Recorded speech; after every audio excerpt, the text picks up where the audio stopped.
Paskah ini kita memperingati dan mengenang kembali bagaimana kisah penyaliban Yesus Kristus dan apa kisah di balik itu yang menjadi sebuah makna dalam kehidupan kita. Minggu kemarin kita sudah belajar tentang bagaimana tentang kisah penangkapan, kisah perencanaan, ya, ahli-ahli Taurat dan orang-orang Farisi untuk menangkap dan membunuh Yesus. Ya, perencanaan hal-hal yang jahat Bapak Ibu itu memang kadang-kala itu berhasil menurut kita, tetapi pada akhirnya Bapak Ibu itu akan dipermalukan oleh Tuhan. Ingat itu baik-baik Bapak Ibu. Ya, bahkan bisa saja langsung gagal Bapak Ibu. Rencana jahat dalam hidup kita, maka jangan sampai kita memiliki rancangan yang jahat dalam hidup kita Bapak Ibu, melainkan rancangkanlah sesuatu hal yang baik dalam hidup kita. Jangan punya pikiran yang jahat, jangan punya pikiran yang kotor, tetapi biarlah kita memiliki pikiran hati yang bersih yang memuliakan nama Tuhan. Baik Bapak Ibu, yang kedua, hari ini kita akan belajar tentang bagaimana kisah seorang pengkhianat yang namanya Yudas Iskariot. Lukas 22 Bapak Ibu, ayatnya yang ke-3 sampai ayatnya yang ke-6. Tolong baca Bang Kuku. Lukas 22 ayat yang ke-3. Maka masuklah iblis ke dalam Yudas yang bernama Iskariot, seorang dari ke-12 murid itu. Lalu pergilah Yudas kepada imam-imam kepala dan kepala-kepala pengawal bait Allah dan berunding dengan mereka bagaimana ia dapat menyerahkan Yesus kepada mereka. Mereka sangat gembira dan bermufakat untuk memberikan sejumlah uang kepadanya. Ia menyetujuinya dan mulai dari waktu itu ia mencari kesempatan yang baik untuk menyerahkan Yesus kepada mereka tanpa setahu orang banyak. Iya, terima kasih Bapak Ibu. Sesuai dengan nas pembimbing kita dalam Yakobus 1 ayat yang ke-8, apa kata firman Tuhan di situ?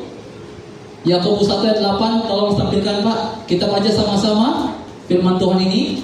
Yakobus 1 ayat 8, Tuhan bilang apa di situ firman Tuhan? Yakobus 1 ayat 8, ya sama-sama. 1, 2, 3. Sebab orang yang mendua hati tidak akan tenang dalam hidupnya. Saudara tahu arti mendua hati? Panai? Itu yang bahasanya itu selingkuh gitu ya? Enggak. Tetapi Bapak Ibu, mendua hati ini berbicara tentang seorang pengkhianat, seorang yang tidak jujur, seorang yang ingkar janji. Aku ingat Bapak Ibu, zaman-zaman pilkada, apalagi zaman-zaman pilkades, Pak Kades punya janji apa Pak Kades? Dan dilaksanakan deh.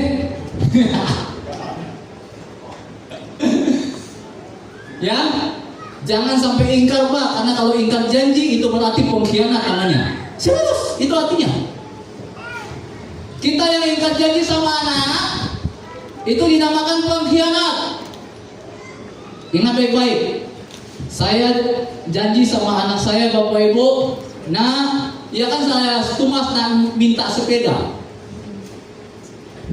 kepada sama ia. Nah, Papa akan belikan Iko sepeda kalau nanti di kelas, naik kelas, Iko ranking 1. Ini bukan berarti untuk supaya ini memacu dia untuk belajar. Sama Bapak Ibu, pernah Bapak Ibu berjanji sama anak seperti itu? Suah. Ya, Bapak Ibu mungkin janji akan belikan dia baju baru kah, belikan dia sepeda kah, belikan dia HP kah, belikan dia sesuatu yang dia inginkan, asalkan dengan syarat begini, begini, dan begini. Gitu ya. Nah, saudara, berbicara tentang Yudas sekarang, jangan sampai kita menjadi Yudas-Yudas zaman sekarang ya Bapak Ibu ya, jangan. Ada beberapa hal yang Tuhan ajarkan dari kisah ini Bapak Ibu. Yang pertama, hal yang pertama yang kita renungkan Bapak Ibu adalah tidak sungguh-sungguh membangun hubungan dengan Allah menjadi sarana iblis untuk menjauhkanmu dari Tuhan. Itu yang pertama. Tidak sungguh-sungguh membangun hubunganmu dengan Allah menjadi sarana iblis menjauhkanmu dari Tuhan. Saudara, yang menjadi perenungan kita Bapak Ibu, coba Bapak Ibu renungkanlah. Yudas Iskariot ia ketika dipilih oleh Tuhan menjadi rasul, menjadi murid, ya, hidup berdamping dengan Tuhan, kemone-mone Tuhan, ia ninga ajaran, ia ninga khotbah, ia mantau mujizat, ia mantau segala sesuatu yang dilakukan Yesus. Tetapi di dalam Lukas 22 tadi Pak coba tampilkan kembali ayatnya yang ketiga tadi dibilang apa? Ayatnya yang ketiga, firman Tuhan bilang apa di situ Pak? Lukas 22 ayat 3 ayat. Maka masuklah iblis ke dalam Yudas. Coba kita pikir baik-baik Bapak Ibu. Kok panai deh iblis pada tomak ke dalam diri Yudas Pak? Ya, kok bisa gitu loh? Padahal ada berdamping dengan Tuhan Yesus. Saudara bayangkan, kok bisa seorang murid Kristus, seorang yang dekat dengan Tuhan Yesus, kemana-mana Tuhan Yesus, ia nuna, Tuhan Yesus ajarkan, ia hingga Tuhan Yesus buat segala sesuatu sesuai dengan sesuatu dengan kehendak Allah, yang memuliakan Tuhan, ia mantau, tapi kok panai iblis pada tomak ke kia.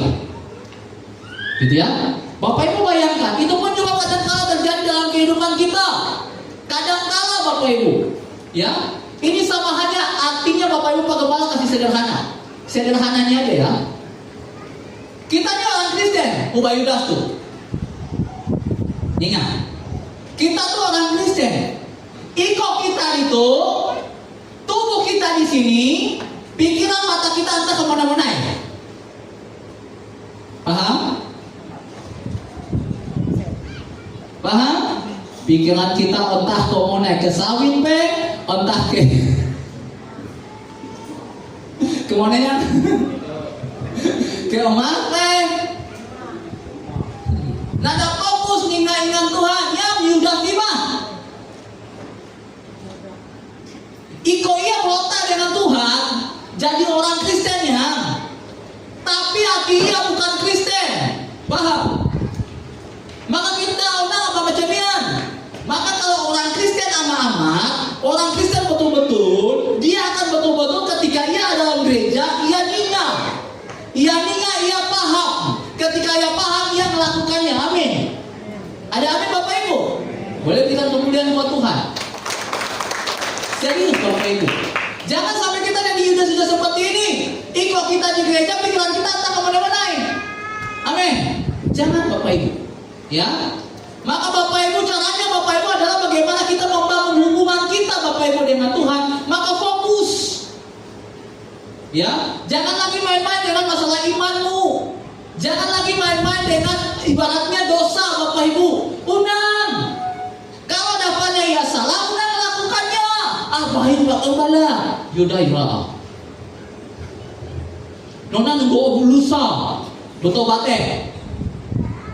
Ini seringkali Pak Gembala sini. Nona Pak Gembala baik Nona nunggu bulusa lagi. Aku bayar aku bertobat. Nah yang penting aku lagi mulai halo, mulai dosa. Tahu-tahu malam Nona lalu kita ditimpai. Nanti sebenarnya bertobat gitu. Ya, saudara kita nggak tahu sebenarnya kita nggak ditimpai. Tinggal tunggu jadwalnya dari atas. Ya, maka saudara jangan lagi main-main Bapak Ibu. Hidup amat-amat lah. Jangan jadi seperti Yudas seorang pengkhianat. Ya, engkau janji dalam hidupmu bahwa oh Tuhan, ketika engkau sakit, Tuhan kalau aku sembuh, aku akan bitu. Sekali Tuhan dia kasih kesembuhan, apa yang kisah? Ada muncul batang hidungnya di gereja.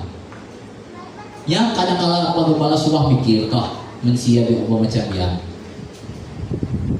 Gitu ya. Bagian kaki dia bagi nih.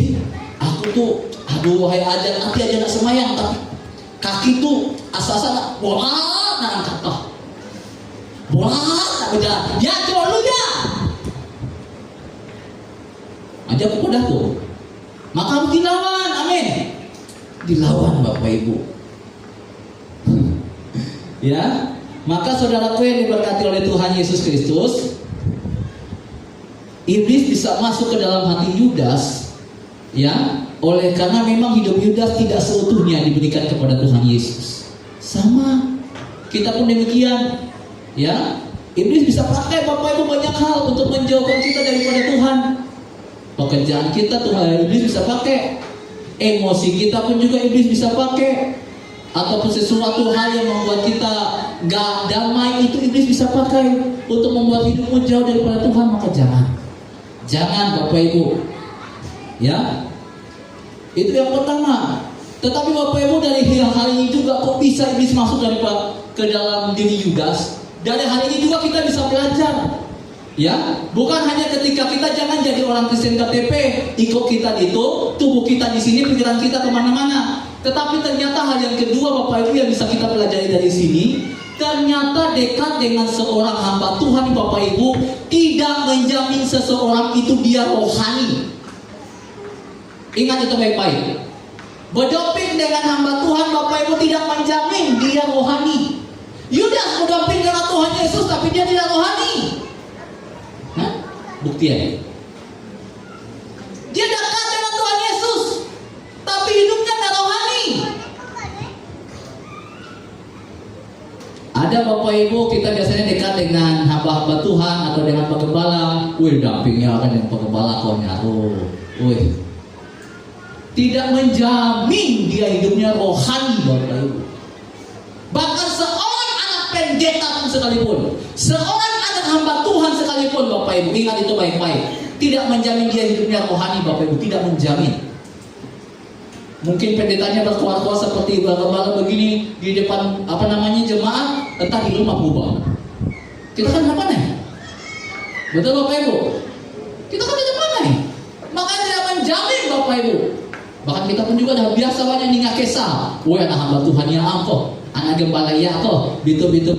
Makanya saya katakan, dekat dengan seorang hamba Tuhan ataupun dengan seorang pendeta Bapak Ibu tidak menjamin kita hidupnya betul-betul dekat dengan Tuhan.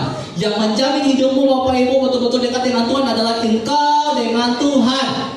Ketika hidupmu berdamping dengan Tuhan, ya Tuhan yang pandai nilai. Bagaimanapun ada pandai nilai. Kita mantau, kita rajin sembahyang, sesuatu rajin sembahyang apa segala macam, mantap kau. Rohani ya. Kita nanya pandai pas keluar dari pintu gereja, ubah OP. Betul Bapak Ibu? Maka jangan.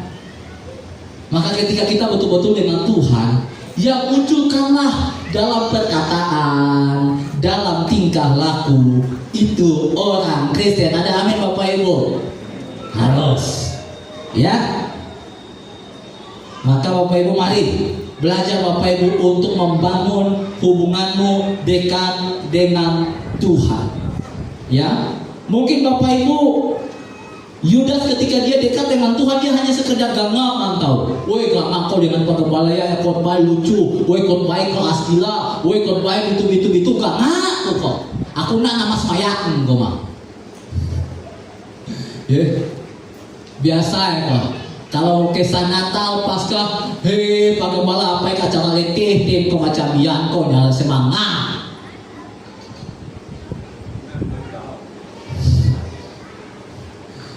Bagaimana, gak ngaku mantap kok, iya kalau yang lihai kok nyaruh. Iya kalau ngangkat ujian ya ngangkat lagu saja, asasa surga atau surga ngaruhai. Gak ngaku nasemayang kok. Mantu sentuhayan kok mah. Bapak Ibu, saya mau katakan kalau kita punya pikiran ubah macam biar saya katakan kita ubah Yudas tuh. Yudas kan gak? Mantap Tuhan Yesus keren kok. Ya kan gak? Jadi pengikut Tuhan Yesusnya roda. Ya kan gak? Bapak Ibu, kalau kita masih punya pikiran macam biar, saya harus katakan dalam nama Tuhan Yesus Kristus kita ubah Yudas tuh. Ya. Kalau kita datang sembahyang itu, kalau kita betul-betul mantu Tuhan, ada mantu penggembala, ada mantu hamba Tuhan, ada mantu sope-sope di gereja tuh, ya baru orang Kristen. Ada amin. Ya. Penggembala katakan ini Bapak Ibu. Maka saya bersyukur semoga kita semua yang hadir pada saat ini Bapak Ibu, kita semua mantu Tuhan, bukan mantu penggembala ataupun bukan mantu sope-sope. Amin Bapak Ibu ya. Ya. Maka Bapak Ibu yang diberkati Tuhan, mari kita dekat dengan Tuhan Yesus. Jangan menjauhkan dirimu dengan Tuhan. Itu yang pertama. Yang kedua, Yang terakhir, pengkhianatan Bapak Ibu terjadi bukan karena situasi dan kondisi, melainkan karena memang tidak tulus dan tidak jujur terhadap segala sesuatu. Ya, pengkhianatan atau ingkar janji itu terjadi bukan karena situasi Bapak Ibu, bukan karena situasi. Jangan salahkan situasi sehingga engkau ingkar janji begini begitu. Jangan. Engkau tiba-tiba tidak menepati janjimu kepada anak begini karena situasi. Tidak, jangan. Tetapi oleh karena ketidaktulusanmu Bapak Ibu, betul memang kadang-kala ada Bapak Ibu kita janji kepada anak, ada kita aja ona muli, tapi memang belum itu aja padan. Kita nak muli ya ini tapi aja duit aja padan, kan begitu. Aja latihan. Tapi Bapak Ibu, saya percaya kita sebagai orang tua pasti berusaha Bapak Ibu mikir ke anak. Kalau ia punya pemonal, kita akan usaha untuk begini-begini, kita akan sisihkan duitnya sekian untuk anak karena aku udah janji. Betul Bapak Ibu, untuk orang tua. Amin. Iya. Biarpun buta, yang penting anakku tak cukupi. Betul Bapak Ibu. Saya percaya Bapak Ibu, kita sebagai orang tua yang sayang dengan anak. Tetapi Bapak Ibu, pengkhianatan terjadi oleh Yudas. Dia nggak tulus, dia nggak jujur. Bapak Ibu tahu posisi Yudas di dalam ke-12 murid itu posisinya sebagai apa? Bendahara. Ia masuk duit. Ia dipercaya sama Tuhan. Kau jadi bendahara, kau masuk duit. Saudara bayangkan. Tapi apa hidupnya? Dia nggak tulus, dia jujur, dia pengoleh, pencuri. Coba Pak, buka dalam Yohanes 12 ayat 3 sampai ayat 6. Tolong baca Bang Koko. Yohanes 12 ayat 3 sampai 6. Ini kisahnya Bapak Ibu, ada seorang pelacur, dia mau datang ke Tuhan Yesus minta ampun supaya dosanya diampuni. Dia menuangkan minyak yang paling mahal pada saat itu, minyak narwastu Bapak Ibu. Dia curahkan ke kaki Yesus untuk meminyaki kaki Yesus dan meminyaki kepala Yesus Bapak Ibu. Tapi apa juga Yudas? Oke Pak, Bang baca Bang. Matius 12 ayat 3. Maka Maria mengambil setengah kaki minyak narwastu Ya, yang mahal harganya. yang mahal harganya. Lalu meminyaki kaki Yesus dan menyekanya dengan rambutnya. Dan bau minyak semerbak di seluruh rumah itu. Lanjut ayat 4. Apa kata Yudas? Tapi Yudas Iskariot, seorang dari murid-murid Yesus yang akan segera menyerahkan dia, Berkata 5. mengapa minyak narwastu ini tidak dijual 300 dinar dan uangnya diberikan kepada orang-orang miskin? Oke, bentar. Bapak Ibu lihat ayat 5 tadi. Ayat 5. Bentar Pak, kembali ke ayat 5. Kembali ke ayat 5 tadi Pak. Kata Yudas, Bapak Ibu, ngapain minyak narwastu ini nggak dijual aja? 300 dinar dan uangnya pandai diberikan kepada orang-orang miskin. Bapak Ibu bayangkan, ini seorang orang pengkhianat kayak begini nih. Kisah hati Bapak Ibu ngomongnya itu bangga ngomongnya. Tapi apa yang joko Tuhan dalam ayat yang ke-6 Bapak Ibu? Firman Tuhan ayat 6, Bang. Hal itu dikatakannya bukan karena ia memperhatikan nasib. Bukan karena ia memperhatikan nasib orang miskin, melainkan karena ia adalah seorang pencuri. Ia sering mengambil uang yang disimpan dalam kas yang dipegangnya. Bapak Ibu lihat baik-baik. Firman Tuhan sini dikatakan, seorang Yudas berdompet dengan Tuhan, tapi ia pengoleh.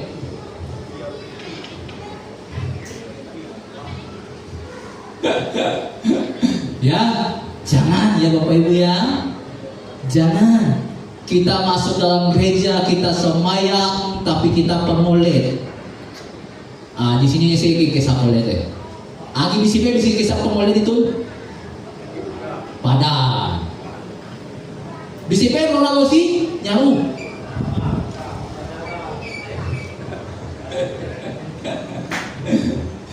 Aduh, hai. Saudara yang diberkati oleh Tuhan Yesus Kristus. Tapi coba kita renungkan baik-baik Bapak Ibu. Ketika Tuhan Yesus milih Yudas jadi muridnya, kira-kira sentuh apa nepe? Bahwa nanti bahwa si Yudas tuh ia orangnya pengoleh, kemudian nanti ia akan mengkhianati Yesus. Pak nepe kira-kira? Pak nepe kira-kira Tuhan Yesus ketika milih Yudas tuh? Panai enggak? Panai. Tapi masalah kesalahannya, kenapa Tuhan ambil Yudas jadi muridnya? Bapak Ibu bayangkan, ya, Tuhan tanai, ya, iya nih orang pengolek nih manusia tuh bakal nyanatin aku, ya Bapak naik. Tapi ngapain Tuhan ambil Yudas jadi rasulnya? Nah, Bapak Ibu, dalam hidup kita Bapak Ibu, Tuhan Bapaknya kita tuh jahatnya berubah. Tapi ngapain Tuhan ambil kita? Renungkan itu baik-baik Bapak Ibu. Ngapain Tuhan ambil kita hidup sampai tok hati? Tuhan Bapaknya bagaimana tuh berubah. Tapi ngapain Tuhan lagi kasih aku kesembuhan sampai aku sehat sampai tok hati? Bapak Ibu renungkan baik-baik Bapak Ibu, ini dia. Kenapa sampai Tuhan masih sempatkan kita hidup sampai hari itu? Itu Bapak Ibu karena kesempatan dan kemurahan Tuhan yang Tuhan berikan bagi Yudas dan juga bagi kita semua. Berikan kemuliaan buat Tuhan Yesus. Ini dia Bapak Ibu yang namanya kasih Tuhan. Ini yang namanya Bapak Ibu kesetiaan Tuhan. Dia bukan Tuhan yang otoriter. Ya. Kalau zaman PL, mula dosa mati, mula jahat mati. Itu zaman PL. Zaman EPD ini sampai zaman gereja-gereja, ini zaman anugerah. Zaman di mana Tuhan terlalu sabar memberikan kesempatan supaya hidup anak-anaknya berbalik kepada Tuhan, bertobat dan diselamatkan. Pak Gembala pun juga berkuat-kuat seperti ini. Pak Gembala katakan, meskipun Pak Gembala berkuat-kuat, tapi yang mampu mengubahkan hati manusia itu adalah Tuhan Yesus. Pak Gembala berkuat-kuat, ini ubah manuk yang berkuat-kuat saat Petrus diingatkan akan kesalahannya. Ingat baik-baik Bapak Ibu kisah Petrus. Nanti Pak Gembala akan bahas mungkin di minggu terakhir. Kuat-kuat Pak Gembala Bapak Ibu, ini hanya ubah manuk yang berkokok Bapak Ibu ketika ayam berkokok Bapak Ibu, dia ingat akan apa yang juga Tuhan Yesus pada saat itu, bahwa engkau akan menyangkal aku 3 kali. Ini Pak Gembala berkuat-kuat ubah manuk ya. Tetapi yang membuat ia sadar Bapak Ibu, ketika sang ilahi mata Tuhan Yesus tertuju kepadanya, dia ingat. Maka Bapak Ibu, Pak Gembala berharap dan Pak Gembala berdoa supaya mata Tuhan tertuju kepada kita, mengubahkan setiap hati kita untuk kita berbalik kepada Tuhan. Amin. 2 hal ini saja Bapak Ibu ya, untuk kita renungkan pada hari ini. Tuhan mau, mari membangun hidupmu, membangun hubunganmu lewat doa, lewat ibadahmu kepada Tuhan, supaya engkau benar-benar dekat dengan Tuhan. Dan yang kedua Bapak Ibu, ketika engkau dekat dengan Tuhan, engkau benar-benar tulus, engkau benar-benar jujur di hadapan Tuhan, engkau tidak ingkar janjimu di hadapan Tuhan, sehingga engkau diberkati. Mari kita semua bangkit berdiri Bapak Ibu.